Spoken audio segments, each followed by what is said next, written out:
Hello hi दोस्तों, आपका divine flame academy में स्वागत है। और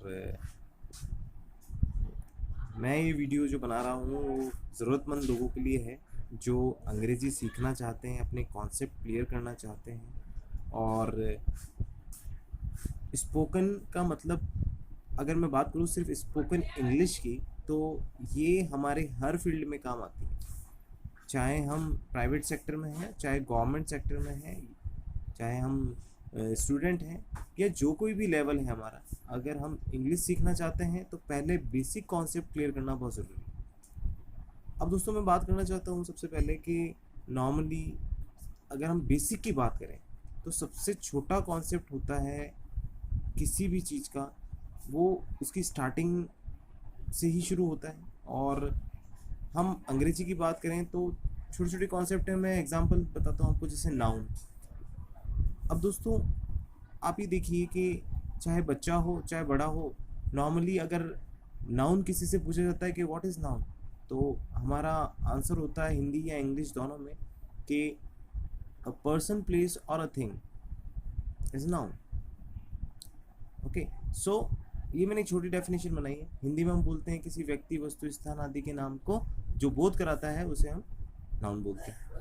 लेकिन अगर दोस्तों मैं आपको इसको सिर्फ 1 सेकंड में समझा दूं, 1 सेकंड में, और वो हम बोलते ही हैं, डेफिनेशन बोलते ही हैं हमेशा, लेकिन 1 सेकंड का काम है सिर्फ, तो इन्हीं ट्रिक्स, इसी तरह की कुछ ट्रिक्स मैं आपको बताने वाला हूं दोस्तों, जिसके थ्रू आप अपनी अंग्रेजी को बहुत बहुत अच्छी कर सकते हैं।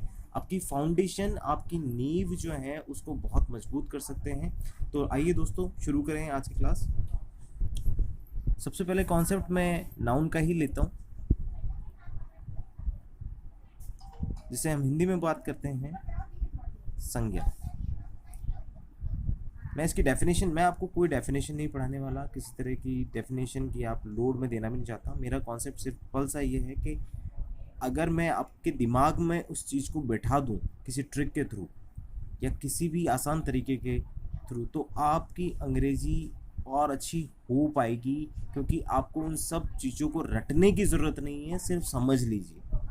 ठीक है दोस्तों, तो नाउन, हम इसकी डेफिनेशन क्या बोलते हैं?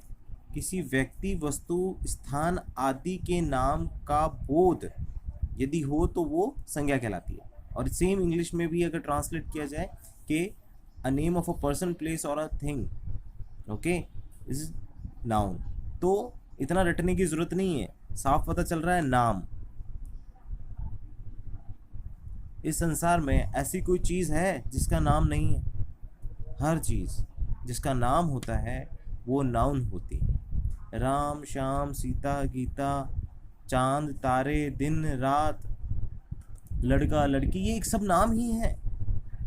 तो देखा दोस्तों, कितना आसानी से आप लोगों ने संज्ञा को समझ लिया। अब मेरे हिसाब से कभी आप जिंदगी में नहीं भूल सकते कि संज्ञा होती क्या है। इतना रटने की जरूरत नहीं है कि सात संज्ञा के 5, 6, 7, 8 जितने प्रकार हैं वो सब हम रटने के लिए बैठ जाएंगे तो हो गई बंटाधार। तो इसलिए ये छोटी सी ट्रिक याद कर लीजिए कि जिस भी चीज़ का नाम होता है वो संज्ञा है, सीधी सीधी बात। ज़्यादा कुछ भी रटने की जरूरत नहीं। इसको ज़्यादा कॉम्प्लिकेट हम ही बनाते हैं चीज़ों को, जटिल हम ही बनाते हैं चीज़ों को। ये रही नाउन की बात। दूसरा आता है वर्ब, जिसको हम बोलते हैं क्रिया। अब इसकी भी लंबी चौड़ी डेफिनेशन लर्न करने बैठे हैं तो हो गया काम। इतना नहीं समझना, सिंपल सा चीज़ समझ लो, सिर्फ एक अक्षर और एक मात्रा। न से नल, आ से आ की मात्रा। ना, जिस भी शब्द के पीछे ना आ जाता है वो वर्ब हो जाती है। अब देखिए, अंग्रेजी सीखने बैठे हैं तो सबसे पहले हमें ध्यान में रखना पड़ता है कि अंग्रेजी जो है ना, एक कॉमन सेंस वाली लैंग्वेज है।